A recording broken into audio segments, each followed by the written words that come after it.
가장 가까운 사람에게서 받는 가장 깊은 상처. 안녕하세요. 오늘은 우리가 좀처럼 입 밖에 꺼내기 어려운 이야기를 나눠보려 합니다. 며칠 전 한 지인분께서 조용히 이런 말씀을 하셨습니다. 낯선 사람한테 받는 상처는 금방 잊히는데 가족한테 받는 상처는 평생 가더라고요. 그분의 목소리에는 오랜 세월 쌓인 아픔이 묻어났습니다. 평생을 함께 산 가족인데 왜 이렇게 힘든지 모르겠다고 하셨습니다. 남들 앞에서는 행복한 척 하지만 집에만 들어오면 숨이 막힌다고 하셨습니다. 여러분도 혹시 이런 적 있으신가요? 타인보다 가족이 더 버겁게 느껴지는 순간 말입니다. 오늘 이 이야기를 끝까지 들으시면 왜 가장 가까운 사람이 때로는 가장 힘든 사람이 되는지 이해하시게 될 것입니다. 기대가 클수록 실망도 큽니다. 가족에게는 남들에게 하지 않는 기대를 합니다. 혈육이니까 나를 이해해 줄 거라고 믿습니다. 내 편이 되어 줄 거라고 생각합니다. 하지만 그 기대가 채워지지 않을 때 상처는 배가 됩니다. 남이었다면 그러려니 하고 넘어갈 일도 가족이라서 용서가 안 됩니다. 60대 초반의 한 여성분께서 들려주신 이야기입니다. 평생 가족을 위해 살았습니다. 남편 뒷바라지하고 자녀 키우느라 자신을 돌볼 시간이 없었습니다. 자녀들이 다 장성하고 이제는 자신을 위해 살고 싶었습니다. 취미생활도 하고 친구들도 만나고 싶었습니다. 그런데 가족들의 반응이 차갑더랍니다. 남편은 집안일이 소홀해진다고 불평했고 자녀들은 손주 봐달라고 요구했습니다. 그 순간 깨달았답니다. 가족들은 자신을 한 사람의 인간으로 보지 않는다는 것을 말입니다. 그저 엄마이자 아내로만 봤습니다. 자신의 꿈이나 바람은 중요하지 않았습니다. 평생을 헌신했는데 돌아오는 것은 이해가 아니라 불평이었습니다. 남들은 그래도 고생했다고 위로해 주는데 정작 가족들은 당연하다는 듯이 더 많은 것을 요구했습니다. 가족이라는 이름 아래 자신은 사라지고 역할만 남았다는 허무함이 밀려왔습니다. 가장 가까워서 가장 잔인해집니다. 가족은 서로를 너무 잘 압니다. 어떤 말이 상처가 되는지, 어디를 찌르면 아픈지 훤히 알고 있습니다. 그래서 싸울 때 가장 잔인한 말들이 오갑니다. 남에게는 절대 하지 않을 말을 가족에게는 합니다.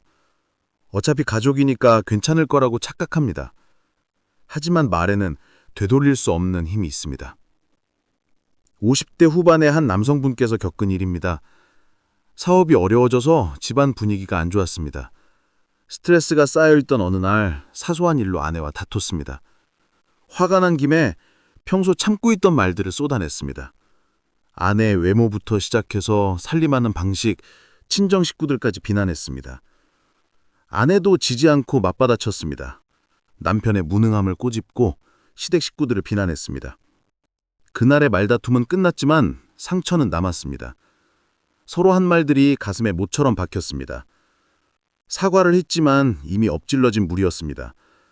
그 뒤로 부부 사이에 보이지 않는 벽이 생겼습니다.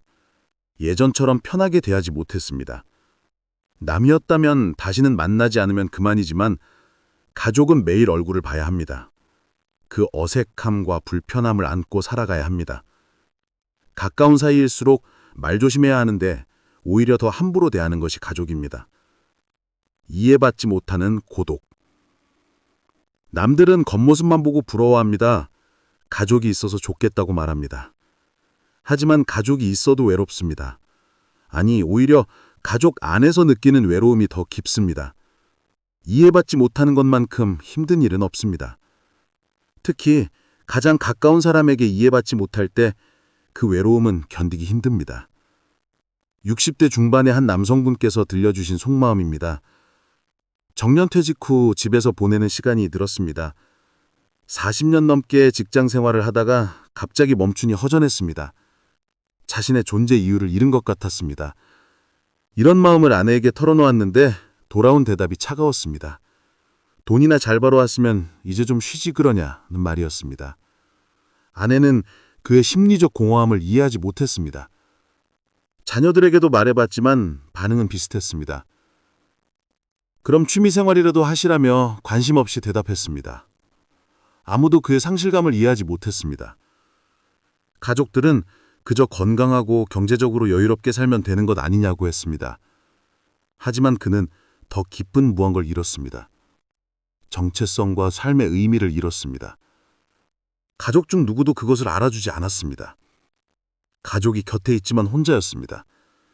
이해받지 못하는 외로움은 혼자 있는 외로움보다 더 깊었습니다.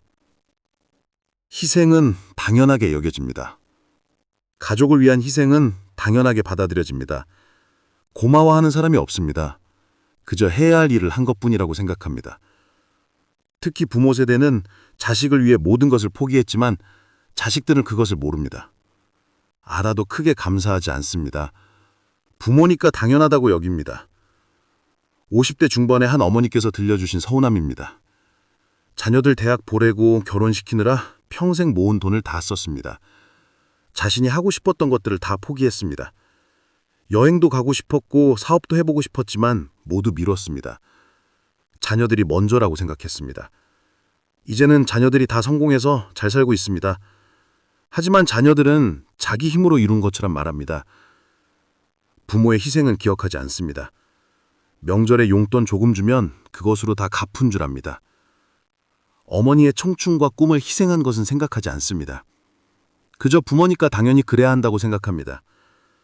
더 서운한 것은 자녀들이 자기 자식에게는 그렇게 희생하지 않는다는 것입니다.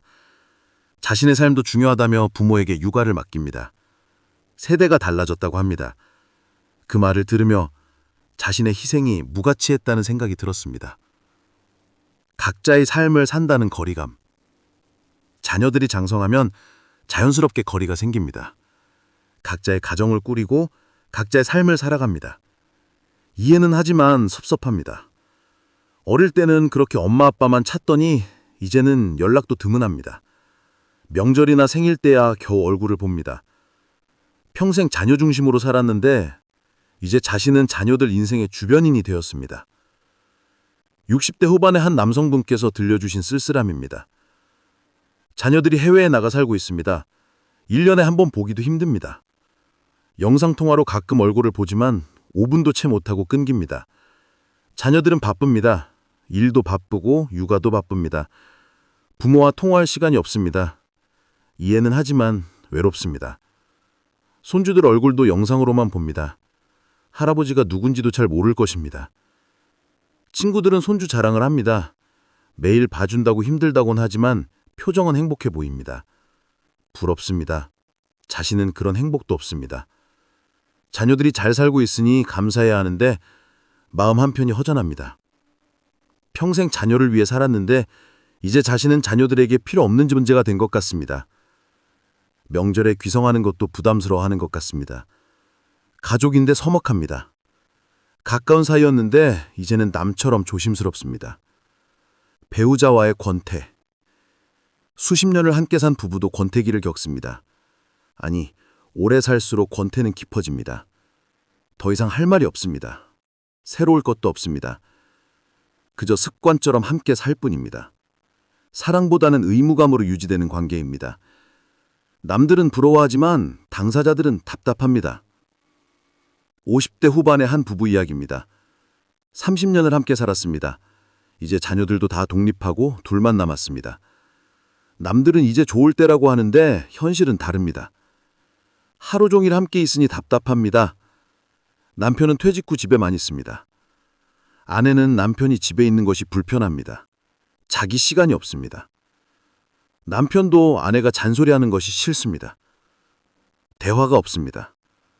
밥 먹었냐, 어디 가냐 정도의 말만 오갑니다. 깊은 대화는 오래전에 사라졌습니다. 각자 스마트폰만 보며 시간을 보냅니다. 같은 공간에 있지만 따로 삽니다. 이혼까지 생각할 정도는 아니지만 그렇다고 행복하지도 않습니다. 그냥 견디며 삽니다. 이렇게 살다가 죽는 것인가 하는 허무함이 듭니다. 가족이지만 가장 먼 사이가 되었습니다. 경제적 부담이 주는 스트레스. 가족은 경제적 책임이 따릅니다. 특히 중년 세대는 위아래로 부담이 큽니다. 노부모 부양에 자녀 지원까지 해야 합니다. 자신의 노후 준비도 해야 합니다. 경제적 압박이 가족 관계를 힘들게 합니다. 돈 때문에 사랑이 식어갑니다. 60대 중반의 한 남성분께서 겪는 어려움입니다. 노모를 모시고 삽니다. 병원비며 생활비며 부담이 큽니다. 동시에 결혼한 자녀가 집을 사는데 보태달라고 합니다. 손주가 태어나면 또 돈이 들어갈 것입니다. 자신의 노후자금도 빠듯한데 양쪽에서 요구가 들어옵니다. 스트레스가 이만저만이 아닙니다. 누구 하나 포기할 수 없습니다. 다 가족이니까요. 돈 때문에 가족들과 자주 부딪힙니다. 어머니는 병원에 더 자주 가고 싶어하고 자녀는 더 많은 지원을 바랍니다. 아내는 우리 노후는 어떻게 하냐고 걱정합니다. 모두의 기대를 충족시킬 수 없습니다. 선택해야 하는데 누구를 선택해도 죄책감이 듭니다. 가족이라는 이름의 경제적 부담이 그를 짓눌렀습니다.